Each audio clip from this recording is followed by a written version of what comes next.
It's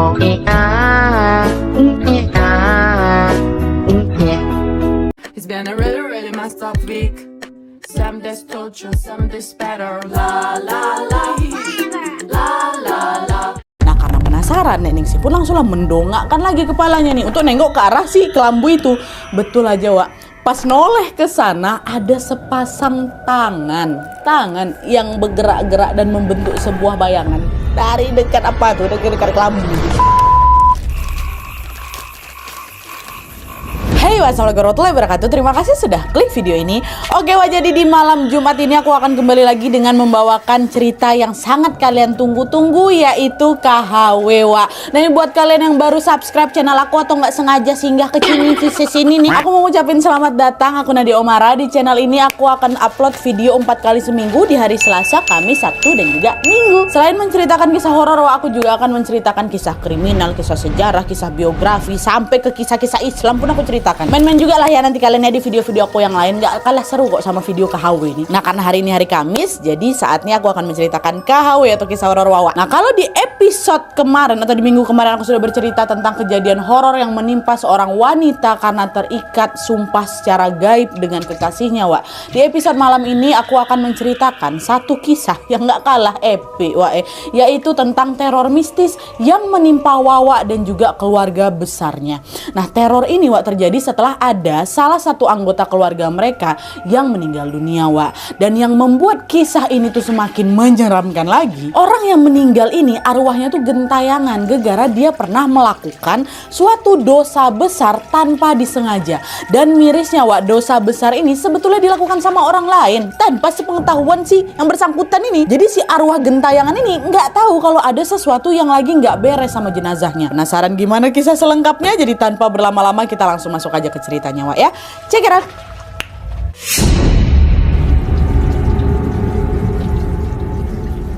Oke, Wak, jadi kisah yang akan aku ceritakan malam ini dikirim sama Wawa kita yang bernama Tias dari Kalimantan Selatan. Halo, Tias. Nah, jadi, Wak, pengalaman horor ini dialami oleh Tias dan juga keluarga besarnya pada tahun 2007 yang lalu.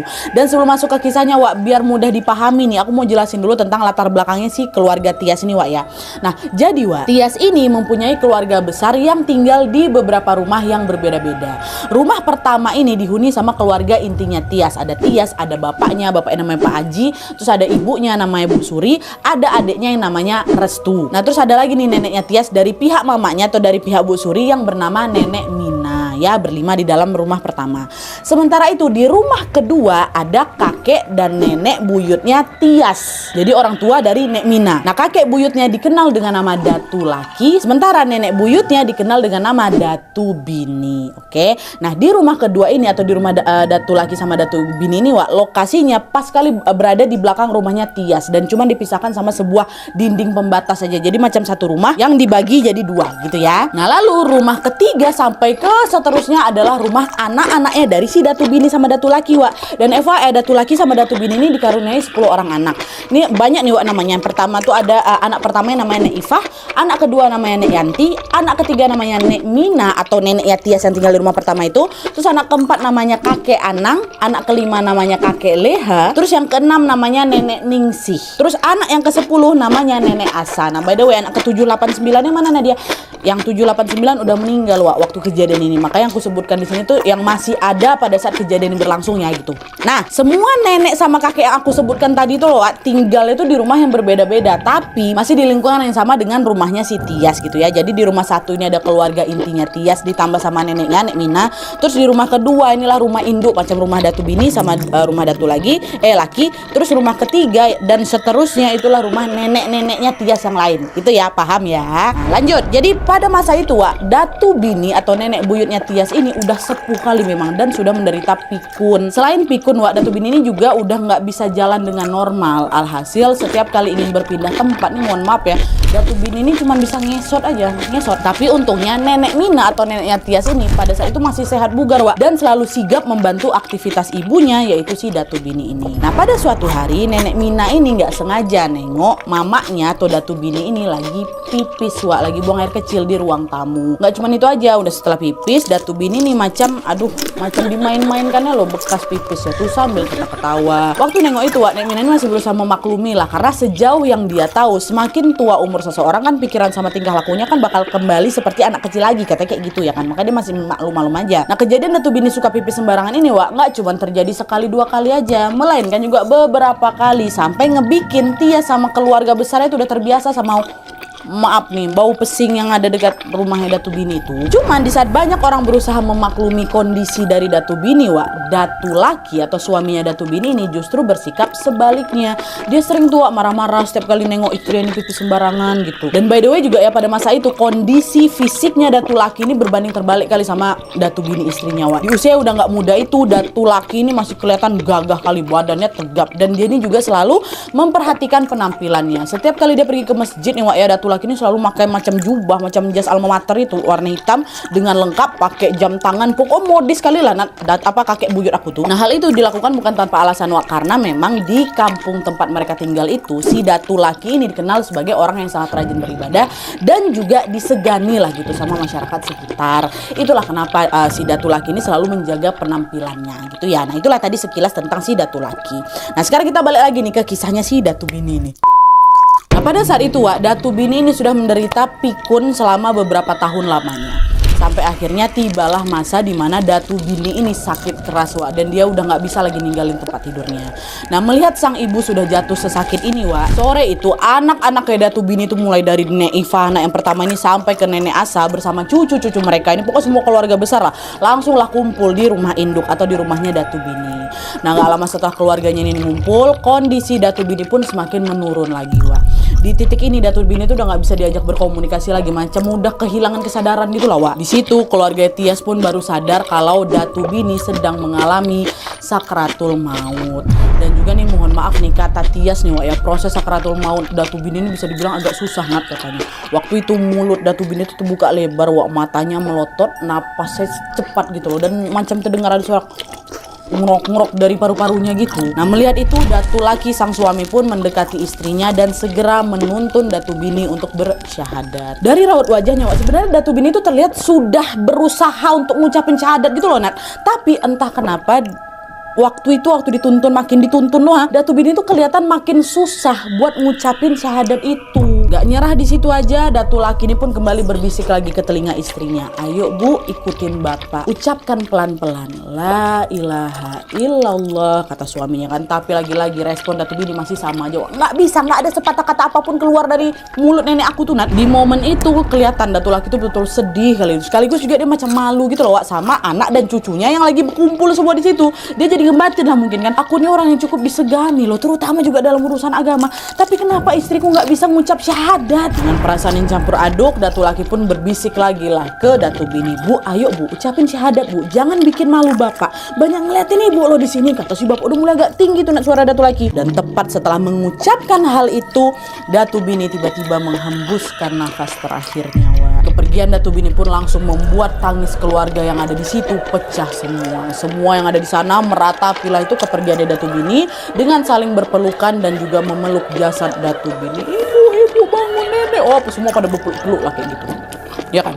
Tapi selang beberapa jam kemudian, Wak, kesedihan itu berubah jadi rasa heran setelah mereka sadar kalau tubuhnya Datu Bini ini, Nadia, masih hangat, masih hangat. Itu udah kejadian beberapa jam yang lalu si nenek ini ngembuskan nafas terakhir kan. Itu beberapa jam kemudian kami pegang masih hangat, macam baru aja meninggal. Padahal sebagaimana jenazah pada umumnya harusnya badan Datu Bini itu udah dingin kan, Wak. Tapi ini enggak. Kata siapa? Kata si Tias. Nah, sadar ada yang nggak beres di sini, Datu laki pun segera langsung mendirikan sholat untuk mendoakan istrinya Datu Bini.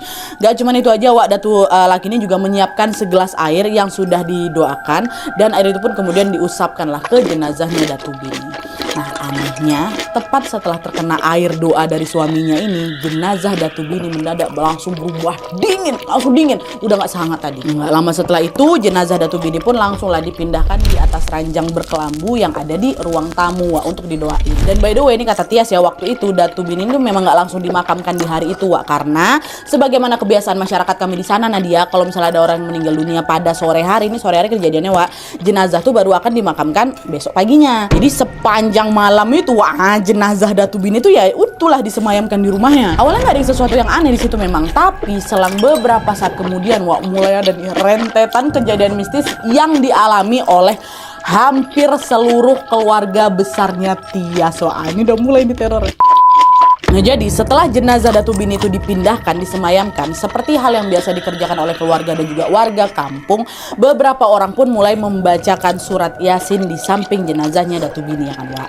Nah pas lagi fokus-fokusnya ngaji Wak, Nek Ningsih atau anaknya Datu Bini yang ke-6 ini dikejutkan dengan kemunculan hembusan angin dari balik kelambu yang nutupin jenazah. Angin tuh dari jenazah itu Wak. Nah, apa tuh, kenapa goyang katanya? Meskipun udah ngerasa janggal Wak, Nek Ningsih di situ berusaha untuk positive thinking. Enggak, itu perasaan aku aja. Palingan tadi kena embusan angin dari kipas angin, ya kan? Karena nggak mau ambil pusing, Nek Ningsih pun kembali mengaji lagi untuk ibunya.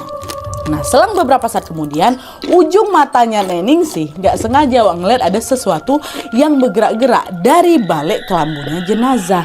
Nah, karena penasaran, Nek Ningsih pun langsunglah mendongakkan lagi kepalanya nih untuk nengok ke arah si kelambu itu. Betul aja Wak. Pas noleh ke sana ada sepasang tangan yang bergerak-gerak dan membentuk sebuah bayangan dari dekat apa tuh, dekat kelambu. Panik lah Ningsih, apa nih, merinding dia langsung ninggalin ruang tamu Wak. Mau berlari bentar, dia mau menenangkan diri kan, dia nggak mau nengok yang kayak gitu lagi karena dia 2 kali dia nengokin kayak gitu kan. Tapi meskipun udah melarikan diri Wak, gangguan itu rupanya tetap ngikutin Nek Ningsih nih, karena setelah dia ninggalin si ruang tamu itu Wak, Nek Ningsih pergi tuh ke kamar mandi karena kebetulan juga dia ini kebelet pipis. Nah pas dia lagi buang air Wak, tiba-tiba dia dengar ada suara orang lagi batuk ya kan. Gitu, lagi batuk. Awalnya Nek Ningsih beranggapan kalau ya udah suara batuk itu berasal dari keluarga yang lain. Di rumah kan lagi rame-ramenya tuh. Tapi setelah didengar baik-baik Wak, suara batuk itu persis sekali suara almarhumah ibunya, yaitu Datu Bini. Suara batuk Datu Bini yang terdengar. Karena takut Nek Ningsih langsung keluar kamar mandi, dia pun langsung nyampirin lah keluarga yang lain. Dalam hati dia langsung batin, kok kayaknya dari tadi nih aku ngalamin kejadian aneh ya tentang ibu nih ya. Apa jangan-jangan arwah ibu nggak tenang nih, katanya Ningsih kayak gitu.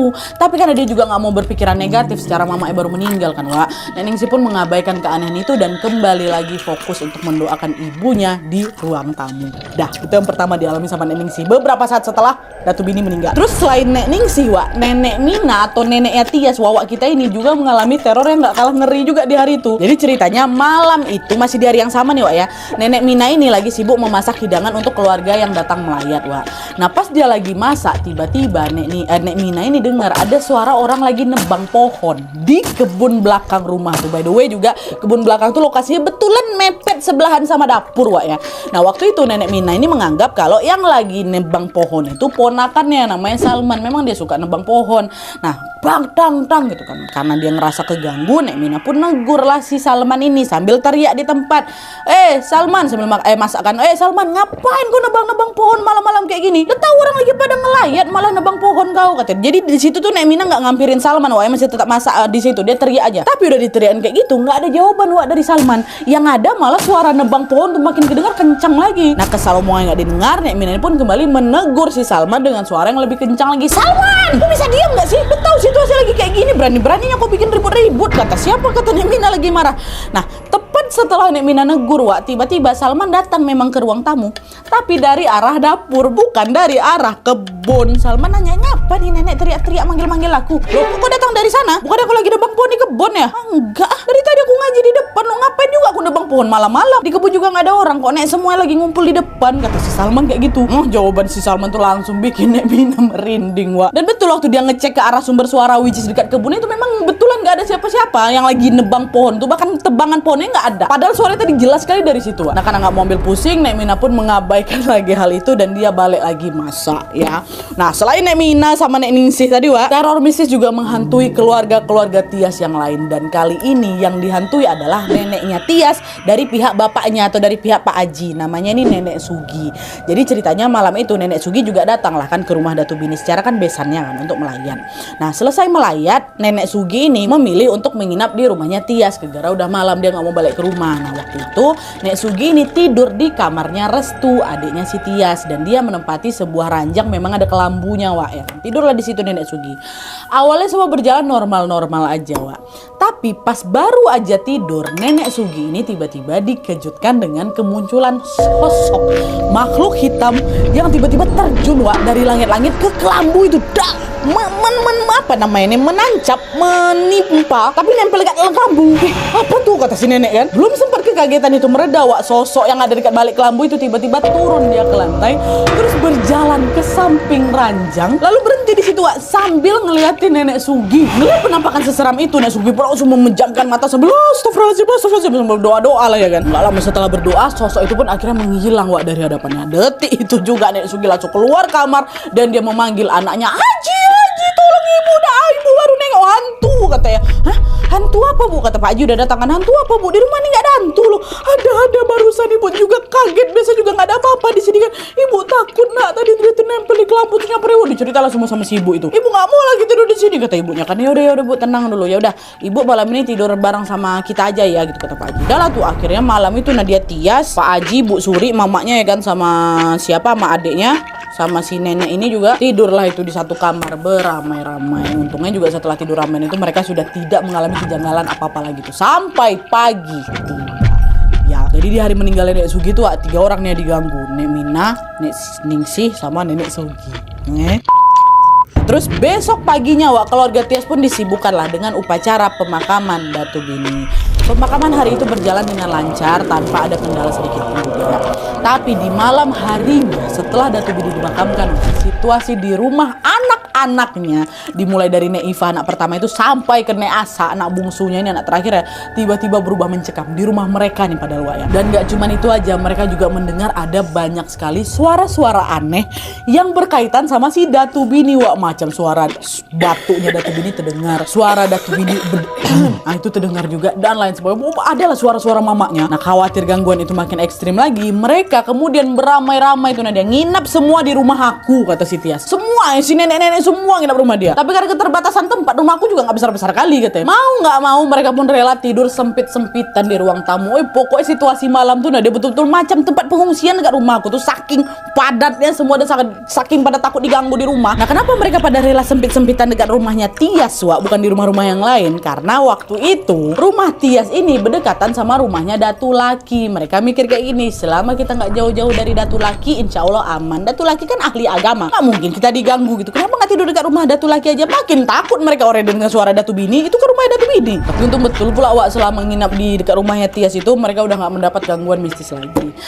Tapi meskipun begitu, bukan berarti terornya berhenti di situ aja Wak. Kenapa? Karena sebagian keluarga yang masih bertahan di rumah masing-masing, yang nggak ikut ngungsi dekat rumahnya si Tias ini ya, mengalami gangguan mistis yang jauh lebih ekstrim lagi. Jadi keluarga-keluarga yang nggak ikut ngungsi Wak, ini pada diganggu nih.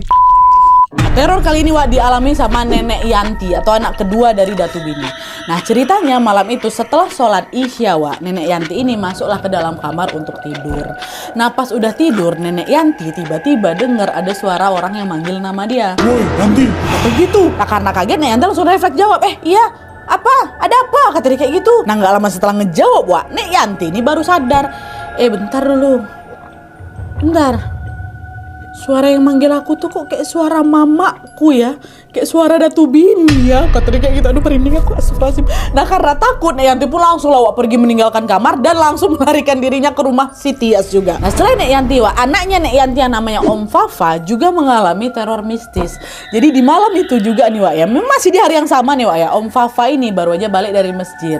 Nah pas dia baru mau buka pagar Wak, Om Fafa ini ngerasa ada sekelebat hawa dingin dan juga bau pesing yang tidak asing di hidungnya. Nah setelah dipikir-pikir, Om Fafa akhirnya baru sadar kalau bau pesing itu memang sama persis sama, mohon maaf nih ya, bau pesingnya Datu Bini. Aduh apa nih, kok aromanya macam aku ini rumah Datu Bini nih. Khawatir dia mau diganggu juga, Om Fafa nggak jadi masuk ke rumah Wak. Dia panggil keluarganya, yuk kita ngungsi di rumahnya Tias katanya gitu. Belum berhenti di situ juga Wak. Selang beberapa hari kemudian nih ya, beberapa hari bukan di hari yang sama lagi, omnya Tias yang lain namanya Om Wisnu Wak juga ngalamin gangguan mistis yang berkaitan sama si Datu Bini ini. Nah jadi ceritanya waktu itu di rumahnya Om Wisnu ini baru aja selesai sholat Isya Wak, dan dia lagi sibuk berzikir. Nah pas dia lagi kusuk berzikir itu, Om Wisnu tiba-tiba dikejutkan sama suara buah kelapa Wak yang jatuh dari pohon. Dar gitu. Terus ada lagi suara piring pecah, driang gitu. Nah dengar itu Om Wisnu langsung bergegas lah mendatangi si sumber suara, dan ternyata Wak suara itu berasal dari arah dapur ya kan. Waktu dia nyampe di dapur Wak, tiba-tiba datang angin kencang, wait, dan diikuti sama sekelebat bau pesing yang nyengat kali. Jadi angin terus bau pesingnya set lewat sekali, itu hilang. Abis itu datang lagi set gitu, bau pesingnya ya. Detik itu juga Om Wisnu sadar kalau bau pesing itu baunya nenek aku, bau pipis nenek aku mam nih. Dan sama juga macam Om Fafa tadi Wak, gegara takut Om Wisnu langsung berlari kencang menuju ke rumah Tias lagi Wak. Nah peristiwa Om Wisnu ketakutan ini nah dia bisa dibilang nggak wajar.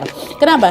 Gegara menurut Tias dan juga keluarganya, Om Wisnu ini merupakan anggota militer yang dikenal sangat gagah dan berani Wak. Dia tuh udah terbiasa kali berhadapan sama musuh. Nah dia biasa tidur berhari-hari di hutan. Bahkan pernah juga nih ya, si Om ini waktu lagi tugas, Om Wisnu terpaksa harus tidur sama mayat loh. Pernah kayak gitu. Dan dari semua aktivitas itu Wak, tidak ada satupun yang bikin Om Wisnu ini takut. Tapi ketika dihantui sama Datu Bini yang bahkan gak nampakin wajahnya nih ya, Om Wisnu tuh ketakutan kali. Wajahnya gak kelihatan, cuma sekelentikan, tapi langsung gak enak perasaan, langsung kabur gara-gara itu. Jadi makin banyak nih Wak keluarga dari Datu Bini yang mengalami teror yang berkaitan sama Datu Bini. Ini ada apa nih sama Datu Bini nih?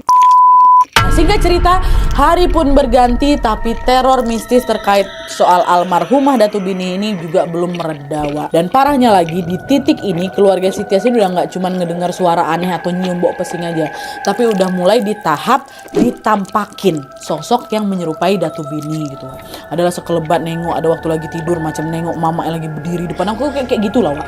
Nah gak tahan dengan semua gangguannya, akhirnya mereka pun memutuskan untuk melaporkan semua hal ini Wak ke Datu Laki, suaminya Datu Bini. Waktu itu mereka pada saat kejadian memang nggak langsung cerita sama Datu Laki. Secara Datu Laki ahli agama, diceritain kayak gitu soal istrinya pula, pasti nggak bakal langsung percaya kan. Yang ada mereka malah dimarahin. Tapi itulah dia gegara udah nggak tahan, akhirnya mereka ngelapor lah ini sama Datu Laki. Nah mendengar hal itu Datu Laki pun hanya cuma bisa diam. Terus nggak lama kemudian dia kembali lagi mendoakan almarhumah istrinya setiap dia selesai sholat supaya istrinya ini tenang di sana. Tapi meskipun sudah didoakan Wak, teror dari sosok Datu Bini ini juga masih belum berhenti juga. Nah tidak tahan dengan semua gangguan itu, laporan-laporan dari keluarganya juga, Datu Bini juga udah nggak bisa ngatasin lah gitu ibaratnya kan. Akhirnya Om Fafa, Om Wisnu dan juga Pak Aji atau Bapak Tias ini pergi Wak ke orang pintar namanya Pak Danu untuk meminta bantuan. Datu Laki memang gak diajak sama mereka tiganya nih ya kan. Nah, setibanya di rumahnya Pak Danu Wak, mereka pun langsung menceritakan teror mistis yang dialami sama keluarganya setelah salah satu keluarganya atau Datu Bini ini meninggal dunia. Nah mendengar cerita itu Wak, Pak Danu cuman diam aja nih sebelum akhirnya dia mengungkapkan sebuah kisah yang mengejutkan. Jadi menurut penerawangannya Pak Danu Wak, arwahnya Datu Bini ini bergentayangan gegara dia punya susuk yang belum dilepas setelah meninggal Wak. Dengar itu apa nggak terkejut mereka bertiga Wak? Kenapa? Gegara sejauh yang mereka tahu nenek mereka atau Datu Bini ini orangnya lurus-lurus saja. Nah jangankan mau masang susuk, pergi ke dukun aja dia nggak pernah. Bahkan setelah menikah sama Datu Laki nih, Datu Bini ini makin rajin lagi ibadahnya dan nggak pernah bikin aneh-aneh. Nggak punya musuh juga. Nah, denger itu Om Fafa langsung marah kan, Pak Danu kamu jangan ngomong sembarangan ya, Datu Bini itu orang baik-baik loh. Gak mungkin lah dia pakai susuk kayak gitu lagi. Buat apa dia pakai susu? Pak Danu jawab lagi, Pak bentar dulu Pak, dari yang saya lihat Datu Bini ini juga nggak tahu kalau tubuhnya ada susu. Soalnya yang masang bukan dia Pak, orang tuanya yang masang, dia nggak tahu apa-apa. Kata Pak Danu kayak gitu Pak. Dan yang lebih mengejutkan lagi, Pak Danu juga bilang kalau tujuan orang tuanya Datu Bini ini memakaikan susuk ke dia adalah supaya Datu Laki atau suami anaknya ini nggak berpaling ke lain hati. Ngapa kayak gitu Nat? Karena seperti yang aku bilang tadi Wak, sejak masih muda Datu Laki ini dikenal sebagai pria yang gagah, tampan dan juga sangat disegani gitu sama masyarakat. Tapi di sisi lain Datu Bini ini ya udah cuman wanita biasa-biasa aja, Wak. Fisiknya biasa, bukan orang yang terkenal, dan juga keluarganya berasal dari kalangan biasa aja. Nah, perbedaan itulah, Wak, yang membuat orang tuanya Datu Bini ini khawatir bahwa suatu hari nanti Datu laki ini bisa hilang rasa sama anaknya terus berpindah ke lain hati. Nah, kekhawatiran itulah yang akhirnya membuat mereka berdua atau orang tuanya Datu Bini ini nekat masangin susu untuk anaknya setelah menikah. Jadi susu itu nggak dipasangin dari awal, Wak, tapi di saat Datu Bini sama Datu laki udah menikah, dipasangin susu sama siapa ini? Sama orang tuanya. Lah kok Datu Bini bisa nggak tahu ya? Itulah dia pandai-pandai orang tuanya lah, itu gimana caranya masang susu itu tanpa sepengetahuan Datu Bini, Wak. Itu tuh semua yang dibilang sama si Pak Danu. Nah, setelah menjelaskan soal susu itu, Pak Danu pun memberikan sebotol air yang sudah didoakan. Nah, waktu itu Pak Danu berpesan, Wak, supaya mereka bertiga yang lagi datang ke tempat Pak Danu ini menyiramkan si air yang udah didoakan ini ke kuburannya Datu Bini pada saat maghrib tiba, atau sekitar jam 6 sorean gitu lah. Dan konon katanya setelah air itu disiramkan, jin yang berasal dari susuknya Datu Bini ini akan keluar dari kuburan hingga dia akan meninggalkan sebuah lubang. Kata si Pak Danu, kalau kalian sudah lihat lubang itu, tutup rapat-rapat si lubang ini pakai tanah supaya jin yang tinggal di dalam susuk itu betulan menghilang dan tidak menyerupai Datu Bini lagi. Aduh, kenapa aku merindingnya dengar ini? Astagfirullah. Dengar saran itu, Wak, mau nggak mau mereka bertiga pun mengiyakan dan langsung segera berpamitan pulang dari rumahnya Pak Danu. Di sore harinya langsung nih, Om Fafa, Om Wisnu sama Pak Aji pun langsung mendatangi makam Datu Bini untuk menyiramkan air doa yang udah dikasih sama Pak Danu itu, Wak. Cuman pas udah nyampe dekat depan makamnya siapa ini, makamnya Datu Bini, Om Fafa sama Om Wisnu nggak berani masuk. Mereka bilang sama bapak aku, udahlah Bang, kau aja lah Bang yang masuk, Bang, kau aja yang nyiramin airnya. Kami tunggu di sini aja, Bang, kami takut dihantui lagi, Bang. Kan kau belum pernah dihantui kan, kami udah, kata dia gitu. Sebenarnya di situ juga bapak aku niat untuk nolak juga, nah takut juga bapak aku di situ. Tapi gara-gara si bapak ini pengen gangguan itu segera menghilang, bapak pun memberanikan diri untuk masuk ke dalam makam si Datu Bini ini sendirian untuk menyiramkan air itu. Dan udah di depan makam Datu Bini, bapak siram lah itu pakai air doa kan. Betul, Wak. Tepat setelah air doa itu disiramkan, tiba-tiba muncul tuh sebuah lubang lumayan lah, nah dia lubang dekat batu nisannya si Datu Bini ini. Buka kan, ada lubang. Wah, nengok itu Pak Haji udah ketakutan setengah mati. Waduh, sama mau kabur rasanya bapakku waktu itu. Nah, tapi lagi-lagi gegara terpaksa, dia pun memberanikan diri untuk langsung ngambil tanah, ditutup lah itu lubang itu, diambil, tutup sampai lubang itu udah nggak kelihatan lagi. Dan setelah selesai menutup lubang, Pak Haji kemudian mendoakan dulu almarhumah Datu Bini supaya Datu Bini tenang di sana. Selesai berdoa, Pak Haji, Om Mustafa dan Om Wisnu pun langsung lah balik ke rumah dengan perasaan yang agak lega gitu. Nah, pada malam hari setelah menyiramkan air itu, Wak, situasi di rumah keluarga Tias tiba-tiba berubah adem. Nah, dia tenang macam balik kayak dulu lagi, udah nggak semencekam lagi itu loh. Dan bersamaan dengan itu, gangguan mistis terkait Datu Bini juga sudah berangsur-angsur menghilang, bahkan sudah tidak pernah lagi muncul sampai dengan hari ini. Udah nggak ada lagi bau bedehem, bau batuk. Kok bau pula, ada suara batuk, suara bedehem, bau pesing, maafnya udah nggak ada. Setelah itu, kalau nggak nanti tiap hari kami ngerasain kayak gitu, ada bau pesing, ada suara batuk, ada suara orang dipanggil tapi suaranya Datu Bini gitu. Cuman alhamdulillah udah mereda semenjak itu. Oke, Wak, jadi itu tadi pengalaman horor yang dialami oleh keluarga besarnya Tias setelah kematian nenek buyutnya. Tidak ada yang pernah menyangka kalau penyebab dari Nadia, dari teror itu adalah susuk yang belum dilepas setelah buyutnya si Wawa ini meninggal. Ya, macam mana juga mau dilepaskan? Dan orang keluarga kami aja nggak tahu, nggak sadar juga. Datu Bini sendiri juga nggak tahu kalau dipasangin susu. Bisa pula ya orang tua dari Datu Bini itu tega masangin susuk ke anaknya tanpa bilang-bilang pula. Kalau kayak gitu kan endingnya malah nyusahin si anak ya kan. Gara-gara apa tadi dia meninggal? Susah, nggak tenang. Dari kisah ini seolah kita tuh diingatkan lagi untuk selalu percaya diri dan menerima bentuk fisik yang memang sudah diberikan Allah Subhanahu Wa Taala. Udahlah, nggak usah insecure kalau gara-gara masalah fisik tuh. Percayalah, Wak, di luar sana ada pasti ada orang-orang tulus yang menerima kita apa adanya tanpa harus pakai susu. Ingat nih, Wak, ya, hati yang baik dan tulus itu jauh lebih bermakna daripada sekedar penampilan fisik. Dan sedikit informasi aja, Wak, beberapa tahun setelah kejadian itu, Datu laki atau suaminya Datu Bini juga meninggal dunia gara-gara faktor usia. Mari kita doakan sama-sama semoga arwah Datu Bini dan juga Datu laki diampuni dosa-dosanya dan ditempatkan di tempat terindah oleh Allah Subhanahu Wa Taala. Amin ya rabbal Alamin. Oke Wak, jadi sekian dulu videonya. Terima kasih banyak yang sudah menonton. Kalau kalian suka video ini, klik like-nya. Jangan lupa komen di bawah untuk ide dan saran-saran untuk video selanjutnya. Jangan lupa nyalain notifikasinya supaya kalian tahu kalau aku upload video baru. And as always, jangan lupa untuk klik tombol subscribe supaya kalian sama-sama tahu informasi menarik dan menegangkan dari channel aku. See you next video Wak, bye.